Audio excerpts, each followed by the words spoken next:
തിരുവനന്തപുരം ആമയിഴഞ്ചാന്തോട്ടിൽ മാലിന്യ നിക്ഷേപം തടയാൻ കമാനവേലി നിർമ്മിക്കണമെന്ന മനുഷ്യാവകാശ കമ്മീഷന്റെ നിർദ്ദേശം സമയബന്ധിതമായി നടപ്പാക്കാൻ തീരുമാനം. മനുഷ്യാവകാശ കമ്മീഷൻ ചെയർപേഴ്സൺ ജസ്റ്റിസ് അലക്സാണ്ടർ തോമസിന്റെ ഇടക്കാല ഉത്തരവിന്റെ അടിസ്ഥാനത്തിൽ ജില്ലാ കളക്ടർ വിളിച്ച യോഗത്തിലാണ് തീരുമാനം.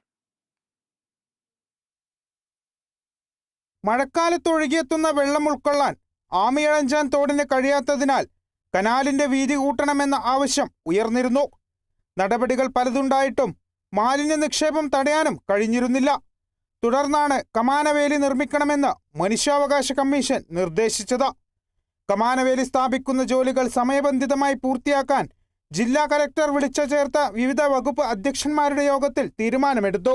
കനാലിന് വീതി കൂട്ടുന്ന നടപടികൾ കമാനവേലി സ്ഥാപിച്ച ശേഷം പരിഗണിക്കുമെന്ന് IG-യുടെ നേതൃത്വത്തിലുള്ള കമ്മീഷന്റെ അന്വേഷണ വിഭാഗം തയ്യാറാക്കി കമ്മീഷന് നൽകിയ റിപ്പോർട്ടിൽ പറഞ്ഞിരുന്നു. റിപ്പോർട്ടിലെ പ്രധാന ശുപാർശ കനാലിൽ ഉടനീളം കമാനവേലി സ്ഥാപിക്കണം എന്നതാണ്.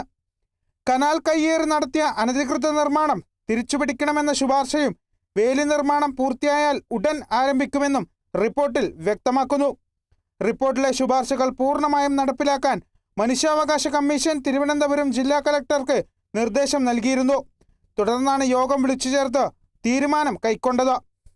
കനാലിൽ നിന്നും മാലിന്യങ്ങൾ നീക്കം ചെയ്ത് സംസ്കരിക്കുന്നതിന് വേണ്ടിയുള്ള അംഗീകൃത ഏജൻസികളുടെ വിവരങ്ങൾ അടുത്ത യോഗത്തിൽ സമർപ്പിക്കാൻ നഗരസഭയ്ക്കും ശുചിത്വ മിഷനും ജില്ലാ കളക്ടർ നിർദ്ദേശവും നൽകിയിട്ടുണ്ട്. Kerala vision news, Thiruvananthapuram.